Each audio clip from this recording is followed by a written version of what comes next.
आज हम लोग लेक्चर निबंध का करेंगे, जिसमें उन लोगों को मैं निबंध लिखने के लिए सिखाने की कोशिश करूँगा जिनको बिल्कुल बेसिक से नहीं पता है कि पहला पहला निबंध ही कैसे लिखा जाए, या जिन्होंने लिख लिया है पहला निबंध, उनकी खामियों, उनकी गलतियों पर भी बात करेंगे कि आपको किस हद तक सुधार करने की ज़रूरत है और क्या क्या सुधार करनी चाहिए।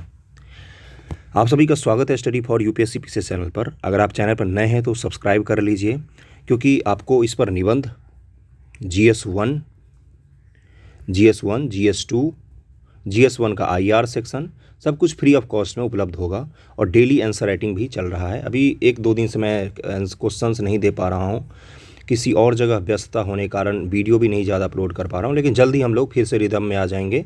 2-2 लेक्चर, 3-3 लेक्चर एक दिन में अपलोड करेंगे। ओके, तो आज निबंध पर इसलिए हम लोग बात कर रहे हैं क्योंकि GS1 और GS2 की बात तो सभी लोग कर रहे हैं, लेकिन निबंध जो 300 नंबर का है, जितने का GS1 होता है और GS2 होता है, उतने ही नंबर का निबंध है।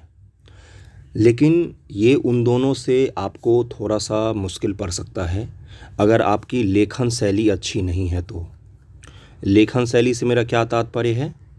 लेखन शैली से ये तात्पर्य है कि किसी भी चीज़ के बारे में जो आपको लिखने को दिया जाता है तो आप कितना ज़्यादा सोचकर लिख पाते हैं।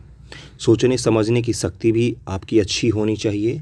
और सिलेबस में जो सिलेबस या चेयरमैन सर ने जो बोला, यानी कि क्या लिखा होता है, जो विषय दिए गए हैं ना आपको निबंध से संबंधित, उस विषय के लिए जो प्रासंगिक चीज़ें हैं उसी पर लिखना होता है। मैं अपने वीडियो में बार बार एग्जाम्पल देता हूं, तो आप समझ गए होंगे कि आपको अगर वर्षा ऋतु पर दिया गया है तो आप वर्षा ऋतु पर ही लिखेंगे, गाय पर ऐसे नहीं लिखेंगे। रिपीट नहीं कर रहा हूं मैं एक ही वीडियो को बार बार, मैं आपको एक ही चीज़ों को अलग अलग ढंग से समझाने की कोशिश कर रहा हूं। जहां मैं पहुंचाना चाह रहा हूं वहीं पर पहुंचिएगा, जिससे आपको थोड़ा सा सही लगे, है ना। अगर मान लो जो नॉर्मल स्टूडेंट होते हैं, जो गाँव में रह रहा है, जिसने या शहर में भी रह रहे हैं, शहर में रहने वाले कोई पूछ नहीं होते। बहुत सारे ऐसे भी बच्चे हैं जो उन्होंने यूपीएससी की तैयारी की है 5-5 साल से, आज तक एक निबंध नहीं लिखा अपने जीवन में। सही सुन रहे हैं आप। तो ये चीज़ निबंध लिखने का मूल कारण नहीं लिखने का पता है क्या होता है? निबंध नहीं लिखने का एक तो होता है टालना। टाल रहे हैं कि अरे लिख लेंगे, समय आएगा तो लिख लेंगे, ऐसा क्या है। दूसरा, ये गलतफहमी में रहता है ना कि GS अच्छे से पढ़ लो तो निबंध के लेखन आप अच्छे से कर सकते हैं। ये सबसे बड़ी खामी है आपकी। अगर आप निबंध लिखना नहीं शुरू कर पा रहे हैं तो उसके पीछे यही मानसिकता होती है। दूसरा क्या होता है, एक डर लगता है कि जिस दिन निबंध लिखेंगे ना, बेस्ट निबंध लिखेंगे, बिल्कुल A1 कैटेगरी का लिखेंगे, 5 स्टार निबंध लिखेंगे, हम तो छोटा मोटा निबंध लिखने की कोशिश भी नहीं करेंगे। तो आप इस भ्रम में मत रहिए। जिस दिन आप पहली बार निबंध अगर एग्ज़ाम में जाकर लिखेंगे, या एग्ज़ाम से 1 महीना पहले आप प्रैक्टिस करना शुरू करेंगे, सोचेंगे कि क्यों ना अब 1 महीना प्रैक्टिस करके निबंध लिख लिया जाए, तो आपसे नहीं हो पाएगा, संभव नहीं है। निबंध लिखना GS की तुलना में 10 गुना ज़्यादा कठिन होता है। इसलिए मैं कह रहा हूँ, यही 2 मेन रीज़न होता है। एक रीज़न होता है कि अच्छा निबंध नहीं लिख पा रहे, इसलिए अभी लिखते ही नहीं हैं। और दूसरा होता है कि टालते रहते हैं कि ठीक है 4 दिन बाद, 5 दिन बाद, 6 दिन बाद लिख लेंगे। अभी ऐसा करते हैं ना, बैठ के निबंध को रीडिंग मार लेते हैं। रीडिंग मारने से निबंध आप नहीं सीख सकते हैं। आज हम लोग किस चीज़ पर बात करेंगे? पहला चीज़ बात करेंगे कि निबंध पहला कैसा लिखा जाए। दूसरा ये बात करेंगे कि बुक से पढ़ के लिखा जाए या खुद से लिखने की कोशिश किया जाए। तीसरा ये पढ़ेंगे कि सोर्स क्या होता है, कौन सी किताब, कौन से चैनल, कौन से न्यूज़पेपर को पढ़ें जिससे निबंध लिखना आ जाए। तो शुरू करते हैं। पहला निबंध कैसे लिखें? सब्जेक्ट कोई भी एक पकड़िए। पहला निबंध लिखने के लिए जिन लोगों को नहीं लिखा आज तक, मैं उनके लिए कह रहा हूँ, सबसे पहले अपने मन से ये हिचक निकाल दीजिए कि आप जिस दिन लिखेंगे बेस्ट निबंध लिखेंगे, और परसों जाके आप अच्छा निबंध लिख लेंगे, वो परसों कभी नहीं आएगा। आज ही लिखने की कोशिश कीजिए। हफ्ते में मैं एक चीज़ बता देता हूँ आपको, यूपीएससी में GS के 4 पेपर होते हैं, 1 ऐसे का पेपर होता है, 2 लैंग्वेज के पेपर होते हैं, तो 4-4 GS के पेपर पढ़ते हैं बच्चे, फिर भी निबंध हफ्ते में एक कम से कम तो लिखते ही हैं। 4 GS का पेपर होता है और 250 नंबर का निबंध होता है। 125 को 25 का 2 लिखना होता है। आपके पास तो 300 नंबर का निबंध है। अगर आप हफ्ते में 1 से 2 निबंध नहीं लिखेंगे तो यकीन मानिए एग्ज़ाम में जाके आपके सोचने की शक्ति उतनी ज़्यादा फैल ही नहीं पाएगी कि आप 100-100 नंबर के 3 निबंध लिख सकें। 100-125 नंबर के जब मेंस में निबंध लिखते हैं ना, तो उसमें हालत ख़राब हो जाती है हमारी। तो वहाँ तो 100-100 नंबर के आपको 3 निबंध लिखने हैं, इसलिए थोड़ा सा कठिन महसूस होगा आपको। इसका एक ही उपाय है कि अभी से आप लिखना शुरू कर दें। कैसे लिखें पहला निबंध? ये मत सोचिए कि पहला निबंध मैं 10 पेज नहीं लिख पा रहा हूँ, ये सोच गलत है। पहले दिन आप 1 पेज लिखेंगे। मैं एक बच्चे का आपको निबंध पढ़वाऊँगा आज। उस बच्चे को मैंने बोला कि आप पहली बार लिखना तो शुरू कीजिए। उस बच्चे के पास भी यही घबराहट थी कि मैं पहली बार कैसे लिखूँ, मुझे समझ में ही नहीं। मैंने बोला कि जो समझ में आ रहा है ना, आपको लग रहा है ना कि एक राजा था, एक रानी थी, दोनों मर गए, ख़त्म कहानी थी, इतना ही लिखिए। पहले दिन में 1 पेज ही लिखा जा रहा है तो 1 पेज ही लिखिए, लेकिन लिखिए। कुछ नहीं तो अपने परिचय पत्र तो लिख सकते हैं ना, कि मेरा नाम मिस्टर एक्स है, मैं इस जगह का निवासी हूँ, मेरा फैमिली बैकग्राउंड ये है। अपने मुझे मत भेजिए अपना परिचय पत्र लिख के, क्यों भेजना भाई, किसी को प्राइवेसी नाम की चीज़ होती है। लेकिन लिखिए तो कम से कम। आपको खुद महसूस होगा कि जीएस में तो डिफाइन होता है कि हाँ भाई सिंधु घाटी सभ्यता के बारे में लिखो, तो बहुत सारा पढ़ा है, जाके लिख दो। लेकिन यहाँ पर जो आपसे बोला जाएगा ना कि मन्नेर मन्नेर मतिर भिन्ना, मतलब सारे मन जो होते हैं उनका मत जो होता है वो भिन्न भिन्न होता है, हर इंसान का मत भिन्न होता है। अब इस पर लिखिए आप। इस तरह के सब्जेक्ट एक निबंध आपका इसी तरह का रहेगा, एक बिहार स्पेशल रहेगा और एक सब्जेक्ट पर आधारित रहेगा, किसी विषय पर आधारित रहेगा। इसी तरह के निबंध आएंगे आपको। बहुत सारे आपके जो टीचर हैं ना बीपीएससी वाले, लाख लाख सब्सक्राइबर वाले, वो भी नहीं लिख पाते हैं क्योंकि उन्होंने प्रैक्टिस नहीं की है। इसमें उनकी कोई गलती नहीं है, अचानक से सिलेबस बदल गया है। तो इसलिए मैं आपको अभी से ही तैयार कर रहा हूँ। पहले दिन जो आप निबंध लिखने बैठें तो ये मत सोचिए कि आपके निबंध की क्वालिटी क्या है। आप ये सोचिए कि मैंने आज पहला निबंध लिखा है। जिस बच्चे की मैं बात कर रहा हूँ उसको जब मैंने पहला दिन पता है क्या बोला कि आप ऐसा करो, बिहार पर निबंध लिखो। बिहार पर मैंने कुछ नहीं बोला, बिहार पर निबंध लिखो। अब आप मुझे बताओ, आपने बीपीएससी की तैयारी की है, आपने जीएस 1 पढ़ा है, जीएस 2 पढ़ा है, बिहार स्पेशल पढ़ा है, बिहार की इकोनॉमी पढ़ते हैं, थोड़ा बहुत ज्योग्राफी भी पढ़ते हैं, हिस्ट्री भी पढ़ा है आपने बिहार का। मैंने बोला कि बिहार पर निबंध लिखो, आपकी मर्ज़ी आप 100 शब्दों में लिखो, आपकी मर्ज़ी आप 1000 शब्दों में लिखो, आपकी मर्ज़ी आप 1500 शब्दों में लिखो, लेकिन लिखो बिहार पर, जितना लिख सकते हो आप लिखो। यकीन मानिए उस बच्चे ने पहले दिन में 3 पेज ही लिखा। लेखन शैली बिल्कुल निम्न लेवल वाली, ठीक है, मतलब पहले दिन लिखा तो प्रयास किया, वो बहुत बड़ी बात थी। जब दूसरी बार उस बच्चे ने ही निबंध लिखा, तीसरी बार निबंध लिखा, चौथी बार निबंध लिखा, यकीन मानो पिछले 12 तारीख के बाद से लेकर अब तक की मैं कह रहा हूँ, फरवरी ही बीता है ना, 12 को आपका एग्ज़ाम था, फरवरी बीत गया है, अगले 1 महीने बाद रिजल्ट आ जाएगा 27 मार्च को। तो इस 12 से 15 दिन में उसकी निबंध की लेखन शैली एक ढर्रे पर आ गई है, एक उसका दिशा तय हो गया है कि इस दिशा में मुझे निबंध लेखन को ले जाना है। और मैंने पहला वीडियो डाला था निबंध को लेकर 12 के बाद 14 या 15 तारीख को। बहुत सारे बच्चों ने लिखना शुरू ही नहीं किया। शुरू कीजिए, मेन वही होता है, शुरू कीजिए। पहला स्टेप ही यही है कि आपको शुरू करना पड़ेगा। ये मत सोचिए कि मैं कर लूँगी, उसी दिन करूँगी जिस दिन मैं बेस्ट निबंध लिखूँगा या लिखूँगी, ऐसा मत कीजिए। तो पहली समस्या आपकी यही है। दूसरी समस्या क्या है कि कैसे लिखें। एक एग्जाम्पल देता हूँ मैं इसी का एग्जाम्पल देता हूँ। जैसे अपना प्यारा सा बिहार राज्य है, बहुत ही अच्छा राज्य है अपना। बिहार के, मान लो मैंने क्या बोला कि बिहार की समस्या पर निबंध लिखिए बंधु बांधवों जो भी हैं, भाइयों बहनों मित्रों। तो आप क्या करेंगे, मैंने बोला बिहार की समस्या पर निबंध लिखें।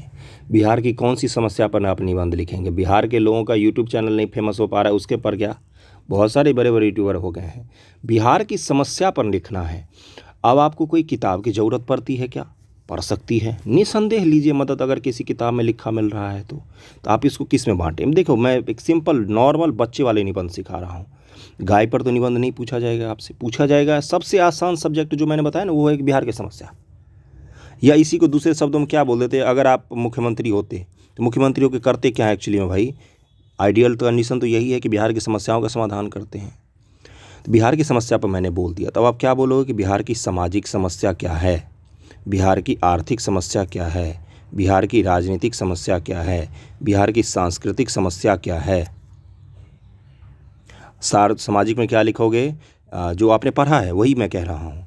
जैसे 2011 की जनगणना का आधार बोलोगे, बिहार की महिलाओं की पुरुषों की लिटरेसी रेट कम है अभी, 71% ओवरऑल है, जिसमें 61% ओवरऑल है शायद, और 71% पुरुषों का है और 51% महिलाओं का है। दूसरा क्या लिखोगे, महिला पुरुषों के साक्षरता में बहुत अंतर है।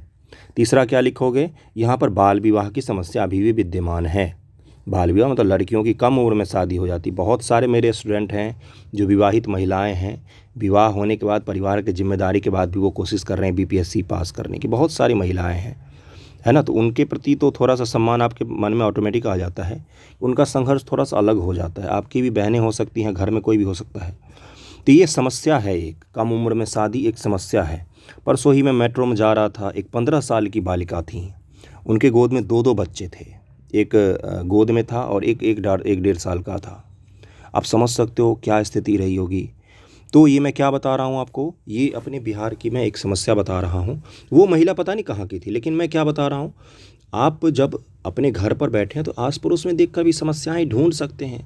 दूसरा आप क्या बता सकते हैं, आपने अपने घर की समस्या देखी, कोई न कोई आपके घर का बाहर ज़रूर रह रहा होगा, दिल्ली, बम्बई, कलकत्ता, मद्रास, बंगलौर। क्यों रह रहा है भाई? क्योंकि बिहार में रोज़गार का अभाव है। रोज़गार का अभाव क्यों है? क्योंकि बिहार में आज तक इंफ्रास्ट्रक्चर डेवलप नहीं हो पाया। इंफ्रास्ट्रक्चर का मतलब बड़ी बड़ी कंपनियां नहीं आ पाती हैं। क्यों? क्योंकि अच्छे रोड नहीं बन पाए, या आर्थिक नीति सरकार की अच्छी नहीं है, या और भी पॉलिसीज़ अच्छी नहीं है, अच्छे कॉलेजेस नहीं है जहाँ से बच्चों को हायर किया जाए नौकरी करने के लिए, और सरकार की नीति ऐसी नहीं है कि बड़ी बड़ी कंपनियाँ आके वहाँ पर अपना कंपनी लगाएं। इस कारण से बाहर लोगों को जाना पड़ता है। मुझे शौक थोड़ी ना है कि मैं बाहर गाँव से रहूँ, मेरा गाँव सबसे अच्छा गाँव में से एक है, मेरे लिए तो कम से कम है ही एक। तो आप क्या लिखोगे, ये भी आपको मैं समस्या दिखा। कोई मैंने ऐसा चीज़ बोला है जो किताब से मैंने लिया हो, या कोई ब्रह्म ज्ञान मैंने बताया हो? कोई भी एक ऐसा बताया जितना अभी तक मैंने आपको बताया है? नहीं बताया है ना। तो बस यही समस्या है। देखो जो 4 ही पॉइंट मैंने बताए, और भी लिख सकते हो। जैसे क्या लिख सकते हैं आप, मातृ मृत्यु दर अधिक है अपने यहाँ। और क्या लिख सकते हैं, महिलाओं की स्थिति अच्छी नहीं है, समाज में उनको आज भी वो अवसर नहीं मिल पाता है जो एक पुरुष को मिल पाता है। तो ये सब क्या है, ये सब समस्याएं हैं। और क्या बोल सकते हो, सरकारी शिक्षा पद्धति जो है, गरीब लोगों तक आज भी अच्छी शिक्षा और अच्छी स्वास्थ्य की संरचना नहीं पहुंच पाई है। ये सब सोशल प्रॉब्लम में आ गया। जाति आधारित समस्याएं बहुत ज़्यादा विद्यमान हैं। क्या ये चीज़ें आपने अपने आस पड़ोस में नहीं देखा है? देखा है ना। बस थोड़ा सा डेटा आप बुक से देख लीजिए। जैसे जाति आधारित जो चीज़ें लिखते हैं आप, जब जाति आधारित चीज़ों को लिखते हैं तो नेशनल क्राइम रिकॉर्ड ब्यूरो, ये गृह मंत्रालय के तहत एक संस्था है जो हर साल देश में कितना क्राइम हुआ है, कहाँ कहाँ पर किस किस कैटेगरी के क्राइम हुए हैं, उसका डेटा निकालता है। तो इसमें आप देख सकते हैं कि क्राइम, जातिगत आधारित रेप के मामले आज भी अपने देश में विद्यमान हैं। तो ये सब क्या है, इसको आप बिहार के परिप्रेक्ष्य में जोड़ कर लिख सकते हैं कि ऐसा ऐसा समस्या है बिहार में। कुछ अपने अनुभव हो सकता है तो उसको लिख सकते हैं आप। जैसे लिख सकते हैं कि मैं स्कूल जाता था तो मैंने देखा एक विशेष जाति के बच्चे को अलग बिठा दिया जाता था। तो इस तरह की चीज़ें लिखिए, ऐसे है पेट भर के लिखिए जितना लिखना है।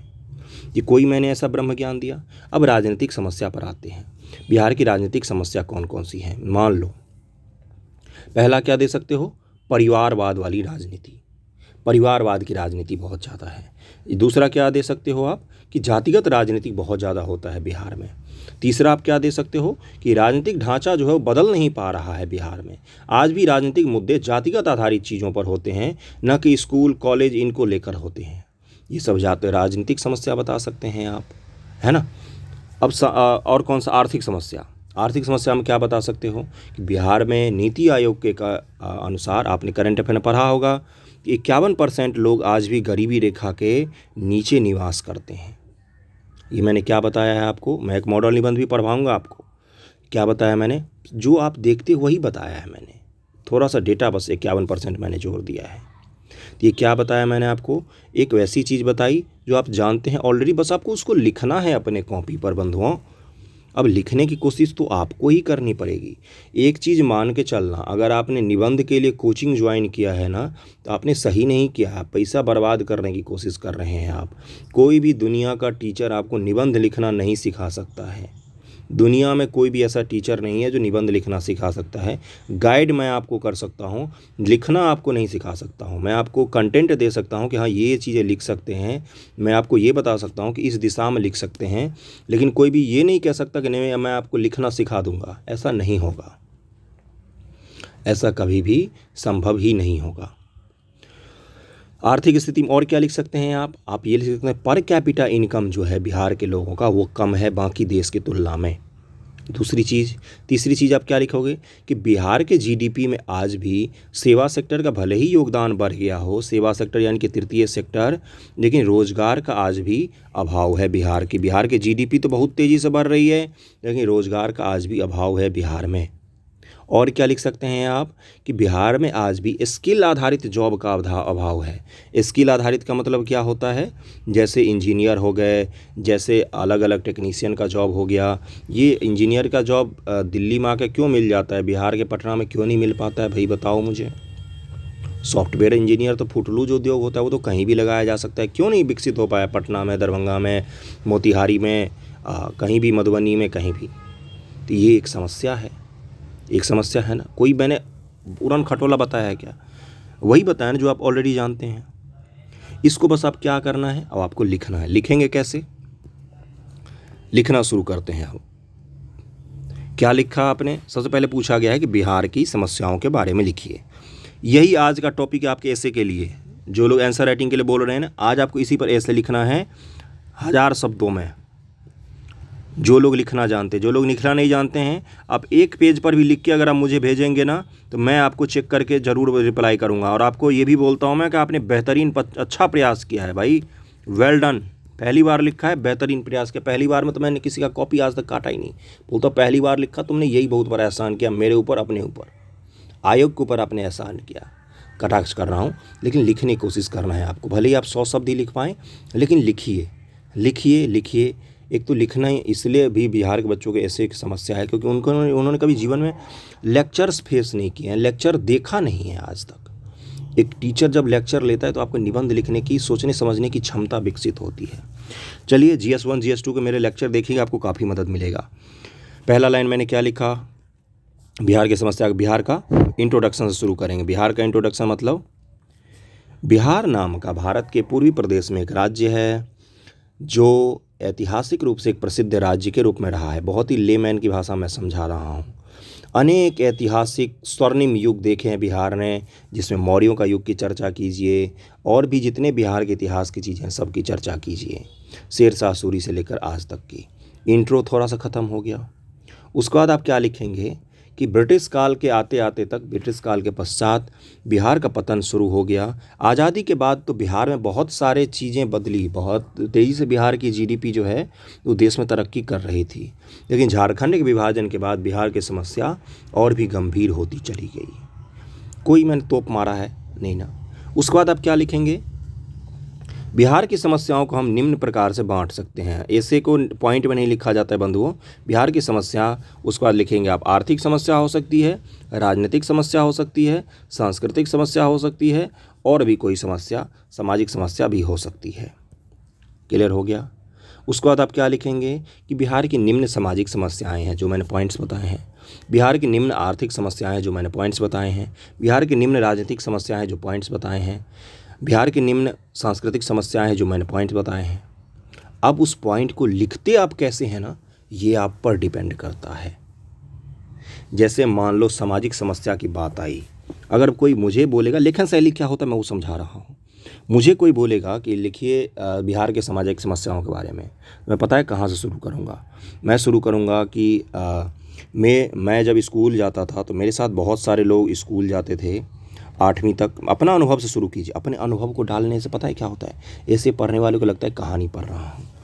मैंने देखा कि 8वीं के पश्चात जब मैंने 9वीं के हाई स्कूल में गया, बहुत सारे बच्चों ने 9वीं तक का जो एडमिशन है वो नहीं लिया। 9वीं के बाद जब मैं 10वीं 12वीं करने, इंटर करने के लिए इंटर स्कूल गया, जो दरभंगा CM साइंस कॉलेज वगैरह, तो जो मेरे क्लास की, मैं अपने अनुभव से बता रहा हूँ, हमारे क्लास की मैक्सिमम लड़कियाँ, उसमें से या तो उनकी शादी हो गई या तो उनकी शादी होने वाली थी, फिक्स हो गई। 12th तक अगर जिसका रुके थे, 12th पास करने के बाद तुरंत करवा दिया गया। जिसका 12th पास करने तक रुके थे, उसका ग्रेजुएशन पास करने के बाद करवा दिया गया। क्या मैंने सिर्फ फैक्ट लिखा, मैंने उस ऐसे पढ़ने वाले को अपने ऐसे से जोड़ दिया। वो ऐसे पढ़ने वाला तो बिहार का ही होगा, या नहीं भी होगा तो उसको क्या लगेगा कि हाँ ये आदमी जो है ना, ये अपनी आंखों देखी हाल बता रहा है, अपने अनुभव के आधार पर ऐसे लिखने की कोशिश कर रहा है। अनुभव नहीं है तो अनुभव बना लो। अगर आप मान लो बिहार किसी उन्नत जगह पर है तो जहाँ पर ऐसी समस्याएं नहीं, तो वहाँ पर कुछ और समस्या होगी। वहाँ पर हो सकता है जो महिलाओं ने कपड़े पहने हैं उसको लेकर कटाक्ष करने की समस्या होगी, या उनकी नौकरी करने को लेकर समस्या होगी। महिलाओं को छोड़ो, किसी भी चीज़ को लेकर, जातिगत आधारित चीज़ों को लेकर जब सामाजिक समस्या का आप लिखते हो तो वहाँ पर आप लिखो महिलाओं की समस्या। मैंने क्या बोला, क्योंकि पहला पॉइंट मैंने क्या बोला था, लिटरेसी। लिटरेसी बोले तो जो शिक्षा में अंतर है ना, 71% और 51% का, वो 20% वाला मुझे लिखना है। इसलिए मैंने ये महिला का एग्जाम्पल दिया कि महिलाएं जब स्कूल छोड़ देती हैं तो उनका लिटरेसी में तो अंतर आएगा ही। लेखन शैली समझ में आ रहा है जहाँ मैं पहुँचाना चाह रहा हूँ आपको? क्लियर हो रहा है कि क्या लिखना है, कैसे लिखना है, किस तरह से लिखना है, किस तरह से सामने वाले को अपने शब्द के जाल में फंसा लेना है, जिससे वो जब वो पढ़ना शुरू करे ना ऐसे, तो ऐसे का अंतिम शब्द जब तक ना पढ़े तब तक वो नज़र ही ना उठा पाए। इस तरह से उसको बांध लेना है। बीच बीच में शेरो शायरी मारो, लेखक का कवियों के पंक्तियां दे दो, दिन भर इंस्टाग्राम पर रील देखते रहते हो, कविता कहानी वाले पेज 2-4 फॉलो कर लो जिस पर बहुत अच्छे अच्छे लाइन शेरो शायरी के आते रहते हैं, उसको नोट डाउन कर लीजिए। महिलाओं से संबंधित जातिगत आधारित चीज़ों या कोई भी चीज़ जो आप उसको नोट डाउन करेंगे तो शुरुआत कीजिए ऐसे का किसी ऐसे लाइन से। और कोई ज़रूरी भी नहीं होता कि ऐसे की शुरुआत हम किसी कथन पंक्ति शेरो शायरी से ही करें, अपने अनुभव से कर लो, बीच में शेरो शायरी लिख दो। ऐसे लिखने का कोई एक ढर्रा होता ही नहीं है, यही ऐसे का ढर्रा होता है। ऐसे लिखने का कोई एक पैटर्न ही नहीं होता, यही ऐसे का पैटर्न होता है। एक ही बच्चा बिहार की समस्या पर अलग तरीके से ऐसे लिखेगा, दूसरा बच्चा दूसरे तरीके से लिखेगा, अगर खुद से लिखा है तो। समझ में आ गई बात कहाँ मैं पहुँचाना चाह रहा हूँ? तो आज आप लोग क्या किस पर लिखेंगे? आज आप लोग लिखेंगे कि बिहार की समस्या क्या है। इस पर आप लोग, पिछली बार भी मैंने दिया था लेकिन उस समय पीटी था तो बहुत सारे बच्चों ने नहीं लिखा था। प्लीज़ अब लिखने की कोशिश कीजिए। कोई भी नहीं फ्री में इतना ज़्यादा गाइड करता है किसी को। अगर मैं गलत कह रहा हूँ तो बोल दीजिएगा कि नहीं आप गलत कह रहे हैं, सही कह रहा हूँ तो कम से कम शेयर ज़रूर कर दीजिएगा वीडियो को। बिहार की समस्याओं पर आज आपको ऐसे लिखना है। क्लियर हो गया? अपने अनुभव आधार पर। दूसरा एक वार्निंग किन के लिए? बहुत सारे तेज़ तर्रार बच्चे जो सो कॉल्ड बोलते हैं हम कि यूपीएससी की तैयारी करते हैं, फलाना ठिकाना की तैयारी करते हैं, ग्रुप में भी हैं बहुत सारे लोग, कॉपी पेस्ट कर करके ऐसे मुझे भेज रहे हैं चेक करने के लिए। ऐसी चीज़ें मत करिए। जो आप ऐसी कॉपी पेस्ट करके भेज रहे हैं ना, वो मैं ऑलरेडी पढ़ चुका हूँ सारे बुक ऐसे के। कोई ऐसा बुक नहीं है अभी मार्केट में ऐसे का फेमस बुक, दृष्टि का हो या वो जो निशान और जो गंगा कौन है, 1-2 आईएएस ने मिलकर लिखा है वो हो, या पंत का हो, पुष्पेंद्र पंत करके हैं, सबके ऐसे की बुक मैंने पढ़ा है भाई। तो मुझे पता है आपने ऐसे कहाँ से चेपा है, लाइन बाय लाइन मुझे पता होता है। कहीं से चेप कर मुझे भेजने की कोशिश मत कीजिए, मुझे नहीं अच्छा लगता है। खुद से जब आप 4 पेज लिख कर भेजते हैं ना, 2 पेज लिख कर भेजते हैं ना, खुद का लेखन शैली, पहले अक्षर को पढ़ते हुए, पहले लाइन को पढ़ते हुए पता चल जाता है कि इस बच्चे ने खुद से लिखा है। वही कीजिए। आत्मनिर्भर बनिए। थोड़ा सा आत्मनिर्भर भारत चल रहा है ना, तो लेख के लिए, ऐसे के लिए आपको आत्मनिर्भर बनना पड़ेगा। कोई तोप मास्टर आपको नहीं सिखा सकता है, प्रयास ज़रूर कर सकते हैं। ओके बंधुओं, अब मैं आपको कुछ एक ऐसे पढ़ा देता हूँ। इस ऐसे को थोड़ा सा पढ़ते हैं। 1 मिनट रुक जाओ, ये कौन सा पेज है? ऐसे ऑन बिहार। जिस बच्चे का उसको पता चल गया होगा किसका है। बिहार भारत के उत्तर पूर्वी भाग में स्थित एक प्रसिद्ध ऐतिहासिक राज्य है, जो आपको भी पता है। बौद्ध काल में मगध का क्षेत्र पवित्र बौद्ध स्थलों, मठों, शिक्षण केंद्रों आदि के लिए प्रसिद्ध था। ये आपको भी पता होगा। 16 महाजनपदों में 3 बिहार में थे। दुनिया का पहला गणराज्य वैशाली बिहार में स्थित है। कोई ऐसा तोप नहीं मारा है, लेकिन लिखने के प्रयास किया है। विश्व प्रसिद्ध नालंदा विश्वविद्यालय विश्व का पहला आवासीय विश्वविद्यालय था। भारत का पहला राजा जिसने केवल भारत पर ही नहीं बल्कि अफगानिस्तान और फारस तक साम्राज्य विस्तृत किया, वो बिहार के चंद्रगुप्त मौर्य थे। अगर हम लोग भौगोलिक संरचना की बात करें, जो क्षेत्रफल की दृष्टि से इसका स्थान 13वां है जो आपने करंट अफेयर में पढ़ा है। इसकी लंबाई ये है, चौड़ाई ये है, ऊंचाई ये है। इसकी सीमा उत्तर में नेपाल, पश्चिम में उत्तर प्रदेश, दक्षिण में झारखंड और पूर्व में पश्चिम बंगाल से लगती है। भौगोलिक क्षेत्रफल 94,163 वर्ग किलोमीटर है। बिहार भूमि की रचना प्राचीनतम काल के चट्टानों और नवनिर्मित चट्टानों से हुई है। मैं ये दिखा रहा हूँ कि पहला ऐसे लिखा है, ऐसे भटक गया है, ऐसे के क्या लिखा गया है, इन चीज़ों पर फोकस मत करिए। ये वो लाइनें हैं ना जो आप लिखने की कोशिश कर रहे हैं, लेकिन आप चूंकि सर्वश्रेष्ठ बनना चाहते हैं पहला ऐसे लिख के ही, इसलिए आप आज तक नहीं लिख पाए हैं एक भी ऐसे। आपको लगता है जिस दिन पहला ऐसे लिखूंगा वही बस सर्वश्रेष्ठ होगा, ऐसा कभी नहीं होगा। 50 ऐसे जब आप लिखेंगे तब जाके 51वां ऐसे आपको ऐसा लगेगा कि ये ऐसे मेरा वो है जहाँ पर मैं पहुँचना चाहता था। फिर जब 52वां ऐसे आप लिखेंगे, 52 नंबर का ऐसे लिखेंगे, तो आपको लगेगा कि नहीं ये उससे अच्छा है। लेकिन लिखने की कोशिश कीजिए। बिहार भूमि की रचना प्राचीनतम काल वगैरह पटना वगैरह सब मिल के आके मिल जाती है। बिहार की राज्य व्यवस्था, बिहार का द्विसदनात्मक व्यवस्था है। अर्थव्यवस्था बिहार का, भविष्य क्या है बिहार का, और वगैरह वगैरह बहुत सारी चीज़ें इन्होंने लिखा है। कोई भी ऐसा चीज़ लिखा है इन्होंने जो आपको नहीं पता हो, जो आप पूरा पढ़ेंगे ना तो आपको क्या लगेगा कि मैं इससे अच्छा ऐसे लिख सकता हूँ, लेकिन आपने प्रयास नहीं किया आज तक, इसलिए आप इससे अच्छा भी लिख नहीं सकते हैं। लिखने की कोशिश कीजिए, मुझे भेजिए, मैं पता चल जाएगा। मुझे पता है कि इस ऐसे को अगर एग्ज़ाम में लिखा जाएगा तो नंबर नहीं मिलेगा, मार्क्स नहीं मिलेगा, लेकिन इस ऐसे के आधार बनाने में ज़रूर काम आएगा। पहला स्टेप ले लिया इस बच्चे ने, आपने नहीं लिया है। आपने अगर नहीं लिया है तो आप ऑलरेडी पीछे हैं। पहला स्टेप आपको भी उठाना चाहिए। पहला ऐसे लिखिए, कोई सिखा नहीं सकता। अब आते हैं कि सोर्स पर, कि सोर्स क्या होना चाहिए ऐसे का। देखो पहली बात तो अगर बुक की बात करें तो बुकों को आप पढ़िए, बुक में से ऐसे को आप पढ़िए। दृष्टि की निबंध की बुक आती है, दृष्टि की अच्छी बुक है। दृष्टि का तो पीसीएस वगैरह के लिए भी निबंध आने लग गया, लेकिन मैं आपको निबंध का रिकमेंड करूंगा जो यूपीएससी के लिए बुक आती है ना, उसी को पढ़िए, क्योंकि आपका सिलेबस उन्होंने उसी के समान रखा है। मूर्त आमूर्त दोनों तरीके के निबंध आएंगे। मतलब ऐसा निबंध भी आएगा जो मैंने कुछ देर पहले बोला था ना, मन्नेर मन्नेर मतिर भिन्ना, हर मन का मत भिन्न है, इस पर लिखिए। तो ये क्या होते हैं, तो इस तरह के निबंध भी दर्शन आधारित आपसे पूछे जा सकते हैं। तो दृष्टि की बुक आप पढ़ सकते हैं। डेली न्यूज़पेपर को पढ़िए। न्यूज़पेपर का आर्टिकल सेक्शन सिर्फ नहीं पढ़ना है बंधुओं, न्यूज़पेपर पढ़ने की एक टेंडेंसी होती है, एक भाई बिहेवियर में शामिल होना चाहिए। न्यूज़पेपर के लेखन शैली बहुत ही अच्छी होती है। हिंदी का कोई भी पढ़िए, नो मैटर कि आप दैनिक जागरण पढ़ रहे हैं, जनसत्ता पढ़ रहे हैं, हाँ, लेकिन कोशिश कीजिए कि नेशनल एडिशन पढ़ें। राष्ट्रीय संस्करण टेलीग्राम वगैरह पर सर्च करेंगे तो आपको मिल जाएगा, फ्री ऑफ कॉस्ट मिलता है।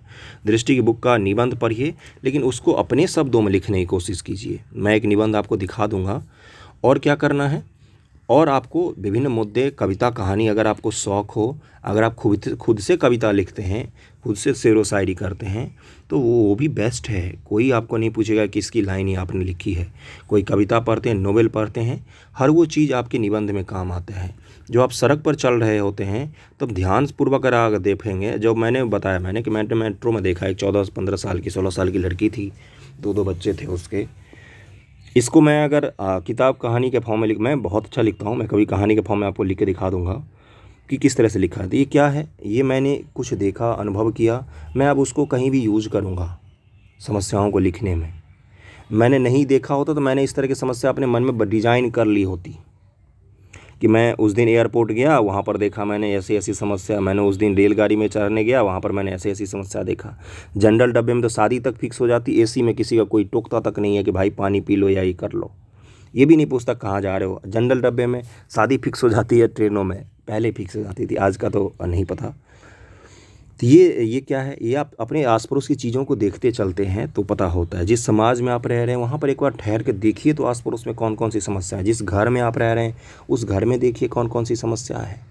तो यही सब चीज़ों को यूज करना होता है। सोर्स यही सब होता है, सोर्स में और कुछ भी नहीं होता है।